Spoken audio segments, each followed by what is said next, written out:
Olá, irmãos, graça e paz. Bom, hoje nós vamos estudar o Evangelho de Lucas, capítulo de número 10 e o versículo de número 38, cujo tema é Marta e Maria. Pois acompanhando na leitura. E aconteceu que, indo eles de caminho, entrou em uma aldeia, e certa mulher, por nome Marta, o recebeu em sua casa. E tinha este uma irmã chamada Maria, a qual, assentando-se também aos pés de Jesus, ouvia sua palavra.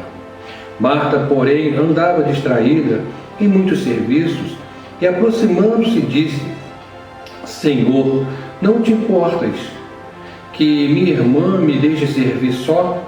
Dize-lhe, pois, que me ajude.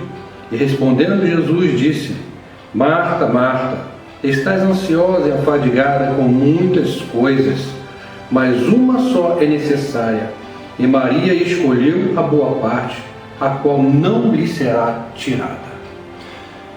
Bom, irmãos, vemos que duas mulheres se posicionavam aos pés de Jesus, ou seja, duas mulheres estavam diante do seu Salvador. Porém, naquele momento havia escolha. A escolha de Maria foi prostrar-se literalmente aos pés de Jesus. A escolha de Marta foi servi-lo. Temos visto, haja vista, que nós vemos isso como se fosse uma divisão. Uma serve e outra ouve. E Jesus coloca qual foi a melhor parte.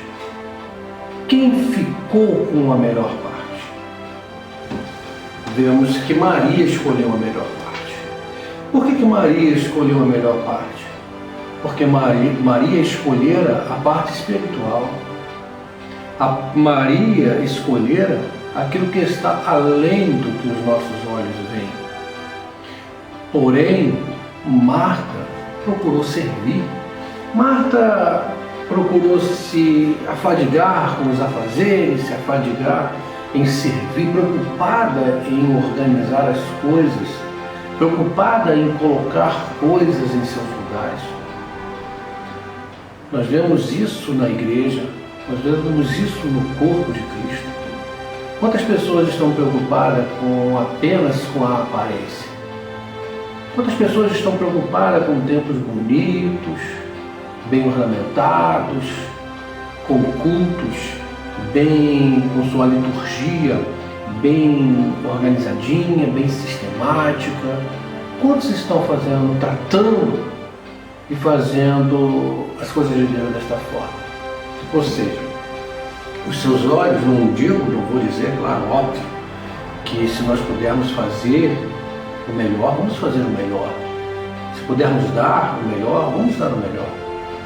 Mas que não seja as coisas visíveis a nossa maior preocupação. Que o nosso enfoque não fique sobre os cânticos, sobre as coreografias, as danças, teatros. Que o nosso enfoque ele não fique sobre aquilo que é tangível, mas que o nosso enfoque fique sobre aquilo que é espiritual, sobre aquilo que está além do que os nossos olhos veem. Jesus, em Marcos capítulo 11, ele diz que a minha casa é casa de oração.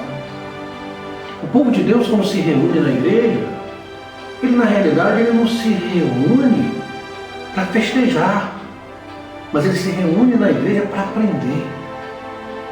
Ele se reúne na igreja para poder chegar aos pés de Jesus, ouvir o que Jesus tem a dizer, aprender com o Mestre e crescer com o Mestre.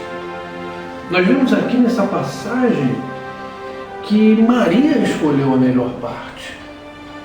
Maria, ela se prostrou para ouvir, enquanto Marta tinha como prioridade servir. Jesus quer uma casa bonita, claro. Quem não gosta de uma casa bonita, Quem não gosta das coisas bonitas, mas acima da beleza física está a beleza interior. Acima daquilo que é físico está o interior, que precisa ser tratado. Tem tanta coisa que está dentro que precisa ser expurgado, que precisa ser arrancado, que precisa ser tirado. E como nós podemos tirar? Aos pés do Senhor, prostrando-se aos pés do Senhor e pedindo: Jesus, me dê graça. Pegando sua palavra, meditando sobre ela, debruçando-se sobre ela, orando, pedindo a direção. E assim nós encontramos graça. Não adianta chegarmos na igreja, fazermos tudo bonitinho, tudo certinho, tudo bem organizadinho, mas se não colocarmos como prioridade o espiritual, se não tivermos como enfoque da nossa vida a palavra de Deus, cânticos, cânticos, cânticos, cânticos, depois diz: não, eu vou trazer uma palavra, prometo não me demorar para não enfadar. Bom, temos visto que a palavra de Deus tem tornado-se enfado. Não, nós vamos fazer uma coreografia para chamar a atenção dos jovens para a igreja. A palavra está sendo substituída por coisas humanas. Já não se usa mais a Bíblia para converter almas. São musicalidades, são hinos, são músicas e mais músicas e mais músicas. Acaba uma música, começa a outra. São artistas que estão encenando. Eu não vou dizer que isso seja ruim. Eu não vou dizer que essas coisas sejam ruins. Assim como não era ruim o fato de Marta estar fazendo. Só que esta não é a melhor parte. Se nós pudermos fazer isso, façamos, escolhemos um espaço, organizamos um espaço para isso, fora do templo, fora da casa de Deus, fora do templo, fora de um culto. E pode-se fazer, pode-se ter uma musicalidade, pode-se ter os jovens ali se reunindo para louvar, para cantar cânticos, pode, para se alegrar uns com os outros. Nós não temos que ser habitolados, mas dentro da casa de Deus, em momento de culto, é momento de oração, é momento de meditação na palavra, e cânticos têm que ser cânticos espirituais, entoando cânticos, mas com oração. Vemos que Maria escolheu a melhor parte, isso que Jesus disse. Está aqui no versículo 41. E respondendo Jesus disse: Marta, Marta, estás ansiosa e afadigada com muitas coisas. Muitas coisas. Versículo 42. Mas uma só é necessária. Uma só é necessária. Nós não precisamos de muitas coisas. Uma só. Ele não está dizendo que dentre essas muitas coisas é necessária. Mas ele diz: uma só é necessária. Versículo 42. E Maria escolheu a boa parte, a qual não lhe será tirada. Se você não quer perder, se você não quer chegar lá naquele grande dia e dizer: Senhor, no teu nome eu fiz isso, no teu nome eu fiz aquilo, no teu nome eu cantei, no teu nome eu evangelizei, no teu nome, Jesus vai dizer: apartai-vos de mim, vós que praticais a iniquidade, porque fez para o seu próprio, foi feito para a sua própria honra, foi feito para a sua própria glória. E onde está a glória de Deus? Aonde está o louvor ao Senhor? Não, mas os salmos dizem que nós temos que tudo que tem fôlego louve ao Senhor, Os salmos dizem uma série de situações onde existem os louvores da vida, o som.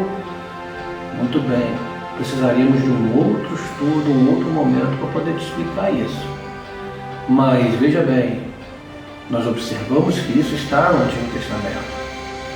Nós observamos que quando o povo ele rumava em direção a Jerusalém, ao Monte Sião, ao templo do Senhor, eles caminhavam às vezes dias, e nessa sua caminhada de dias, eles paravam para descanso, e nesse momento de descanso, no momento de refeições, eles tinham os cânticos dos degraus, ou seja, os cânticos daqueles que sobem a Jerusalém. E nesses momentos, eles entoavam cânticos em volta das fogueiras, dançavam, tocavam instrumentos, tudo para louvor ao Senhor. E as pessoas que viam diziam, eles estão alegres porque estão indo para a casa do Senhor. E o salmista diz, alegrei-nos, como disseram, vamos à casa do Senhor. Então nós vemos uma diferença significativa, da mesma forma, quando nós observamos que Davi dançou. Davi dançou aonde Davi dançou? Davi dançou dentro do templo? Não, Davi não dançou dentro do templo. Davi dançou na presença de Deus. Sim, os cânticos eram entoados na presença de Deus, mas não no templo. Davi não dançou no templo porque no templo é um lugar de reverência. A casa de Deus é um lugar de reverência. E hoje nós temos visto que a casa de Deus tem se transformado, só Deus sabe o que. É gritaria, é bagunça, é gente correndo de um lado para o outro, enquanto um prega, outro grita do outro lado, falando, atrapalhando a ordem e o andamento do culto, criança correndo de um lado para o outro, a palavra está sendo ministrada, as pessoas estão com sede, querem beber água, querem ir no banheiro. Só Deus. Eu acho que, penso eu, que é necessário haver uma mudança, é necessário haver uma transformação e fazer como Maria, escolher a melhor parte. Dedique-se à palavra de Deus, busque a palavra de Deus, porque a fé vem pelo ouvir e pelo ouvir a palavra de Deus. A libertação, ela ocorre com a palavra de Deus. A palavra do nosso Deus, ela diz que ela é lâmpada dos nossos pés e luz do nosso caminho. Jesus fala a seus discípulos, vós estáis limpa pela palavra que vos tenho pregado. Bom, não existe libertação se não houver palavra de Deus. Ninguém é liberto por cânticos, ninguém é liberto por louvores, ninguém é liberto por shows e espetáculos. Somos libertos pela palavra. Ela é a nossa bússola, é o nosso GPS. A palavra de Deus é a nossa maior regra, é a nossa carta magna, é a regra de fé e prática. Regra de fé e prática, como dizem a cartilha do cristão. Então, a palavra que liberta, a palavra que estrutura a igreja. A palavra de Deus diz que a igreja ela é a coluna da firmeza e verdade. Permaneça nessa verdade.